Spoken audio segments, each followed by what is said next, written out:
Praise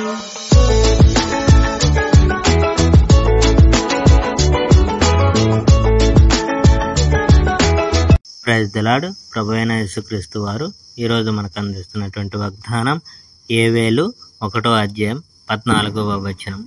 ఉపవాస దినము ప్రతిష్ఠించుడి. రైతులారా విచారించండి, ద్రాక్ష తోట రైతులారా గట్టిగా ఏడవండి, గోధుమ బార్లీ కోసం ఏడవండి. ఎందుకంటే పొలంలోని పంట నష్టమైంది, ద్రాక్షావల్లులు ఎండిపోయాయి, అంజూరపు చెట్లు చేస్తుంది, దానిమ్మ చెట్టు, ఖర్జూరపు చెట్టు, యాపిల్ చెట్టు, పొలంలోని చెట్లు అన్నీ ఎండిపోతాయి. ప్రజల్లో సంతోషం చచ్చింది.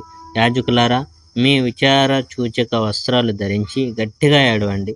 బలిపీఠపు సేవకులారా, నా దేవుని సేవకులారా, మీరు మీ విచార సూచక వస్త్రాలతోనే నిద్రపోతారు. ఎందుకంటే దేవుడు ఆలయంలో ధాన్యార్పణం, పానీయార్పణం ఇక మీదట ఉండవు. మిడతలు భయంకర నాశనం. ఉపవాసం ఉండవలసిన ఒక ప్రత్యేక సమయం ఉంటుందని ప్రజలతో చెప్పు. ప్రత్యేకమైన ఒక సమావేశం కోసం ప్రజల్ని పిలువము. దేశంలో నివసిస్తున్న నాయకులను, ప్రజలందరినీ సమావేశపరచు. నీ దేవుడైన యెహోవా ఆలయానికి వారిని తీసుకుని వచ్చి యెహోవాకు ప్రార్థించండి, దుఃఖపడండి. ఎందుకంటే యెహోవా ప్రత్యేక దినం సమీపంగా ఉన్నది. ఆ సమయంలో సర్వశక్తిమంతుడైన దేవుని దగ్గర నుండి శిక్ష ఒక దాడిలా వస్తుంది. మన ఆహారం పోయింది, మన దేవుని ఆలయం నుండి ఆనందం, సంతోషం పోయాయి.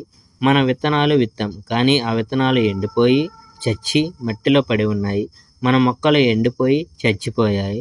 మన కొట్టాలు ఖాళీ అయిపోయి పడిపోతున్నాయి. జంతువులు ఆకలితో మూలుగుతున్నాయి. పశువులు మందలు గందరగోళంగా తిరుగుతున్నాయి. అవి మేసేందుకు గడ్డి లేదు. గొర్రెలు చస్తున్నాయి.